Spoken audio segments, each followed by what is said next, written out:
You do not own a business, you own a job. If a task repeats more than once, it deserves a system. Confusion is the enemy of trust. Clarity is the currency of care. Patients will forgive you for a wait. They will not forgive you for feeling forgotten.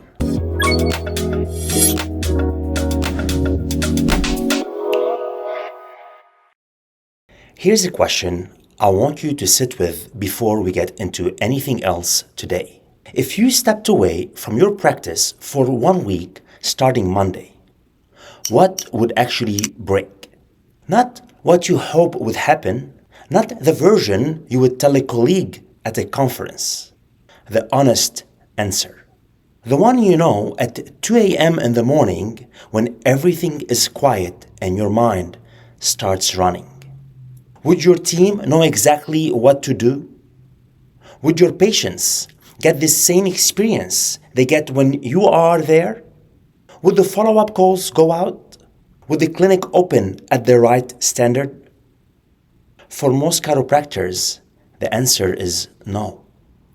And that answer, that honest, uncomfortable no, is not a reflection of how hard you work. It's a reflection of what has not yet been built. Today, we're going to talk about operational foundation, the unglamorous work that separates a practice that grows from a practice that quietly consumes the person running it. I know what you're thinking. Systems, SOPs, standard operating procedures. That sounds like a corporate HR manual, not a healthcare practice built on human connection. Stay with me, because what I'm about to tell you reframed everything for me, and I think it will do the same for you. Think about what a system actually does. When you build a process for how your team greets a new patient, that process protects every future patient from an inconsistent first impression. When you document how a report of findings is delivered, that document protects every future patient from a clinician who is having a hard day. When you create a follow-up protocol, that protocol protects every future patient from falling through the cracks. Systems do not remove the human element from your practice. They protect it. They create the conditions under which genuine care can happen consistently, regardless of who is in the building and what kind of day they are having. And here is the principle I wish someone had handed me in year 1. If a task repeats more than once, it deserves a system. If it relies on a memory, it needs documentation. And if your practice cannot function without you present, you do not own a business. You own a job. That is not a judgment. That is a diagnosis. And the most important thing about diagnoses is that they are fixable. Let me take you back where I started. My first clinic was an 11 by 12 foot room I rented from a family medicine doctor on the east side of Indianapolis. No staff members. A treatment table I borrowed $9,000 from my cousin to buy. And me doing everything. Treating patients, answering phones, handling billing, chasing insurance, marketing, cleaning. Every morning I walked in and held that practice together through sheer personal effort. And for a while, that felt like dedication, like what it meant to be serious about building something. What it actually was, it was a prison I was quietly building for myself. Because when I was not there, nothing got done, which meant I could never actually be away. Which meant the practice did not belong to me. I belonged to it. The shift happened when I stopped asking, how do I do more? And started asking, how do I build something that does not need me to do everything? That question changed everything. Here is the framework I want to give you today. 4 building blocks of operational freedom. Each one simple. None of them easy. All of them worth it. Building block 1. Map the patient journey. Your patient's experience in your practice is a story, and most practices have never sat down to intentionally write that story from beginning to end. There are 6 stages every patient moves through. Discovery, how they find you. First contact, the first phone call or email or text. First visit, from the parking lot to the adjustment table. The plan, how you present care and build commitment. Graduation, how you close the relationship when care is complete. 6. Recare, how you proactively invite them back.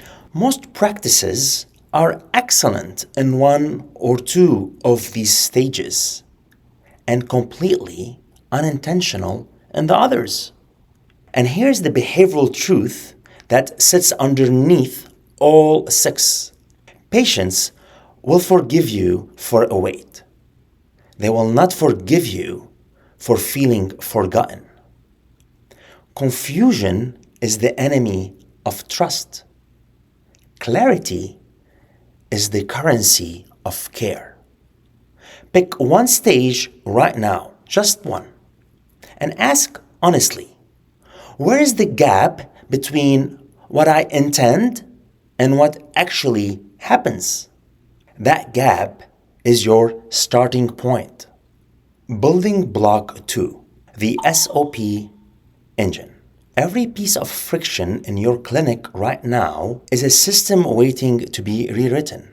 SOP stands for Standard Operating Procedure, but I want you to think about it differently. It is your success optimization plan. It's the recipe for a perfect outcome every single time, regardless of who performs it.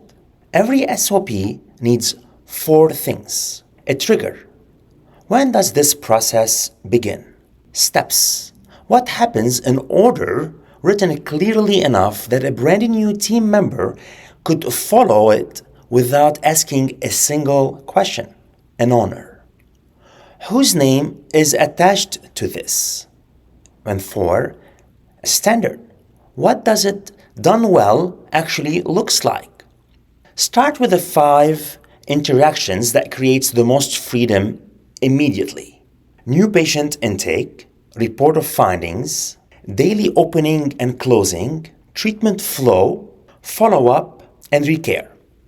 These 5 processes or interactions touch every patient in your practice every single day. Getting them documented and delegated removes you from the operational loop in the areas where your presence is least necessary and most draining. And here's the insight worth writing down. Consistency is more valuable than charisma. You cannot scale charisma, but you can scale a system. Do not perfect your first SOP. Just document it. A rough, documented process beats a perfect, undocumented one every single time. Building block 3, your technology. Most chiropractors accumulate technology the way they accumulate equipment, a little at a time, based on whoever recommended most recently, without ever stepping back to ask whether it all works together. Your technology has 4 jobs in your practice. Memory. Where does patient information live so your brain does not have to hold it? 2. Voice. How do you maintain connection with patients between visits without manually doing it yourself? Reach. How does your message find new patients while you are treating existing ones? Clarity. How do you know whether the practice is actually moving in the right direction? The golden rule is simple. Choose tools that talk to each other. Integration creates clarity. Forced complexity kills momentum. And if a tool feels heavy, if using it takes more effort than the value it returns, you will not use it. Simplicity wins because simplicity gets repeated. This week, look at every piece of technology your practice uses and ask 3 questions. Is it actually being used? Is it making something easier or harder? Does it connect with everything else?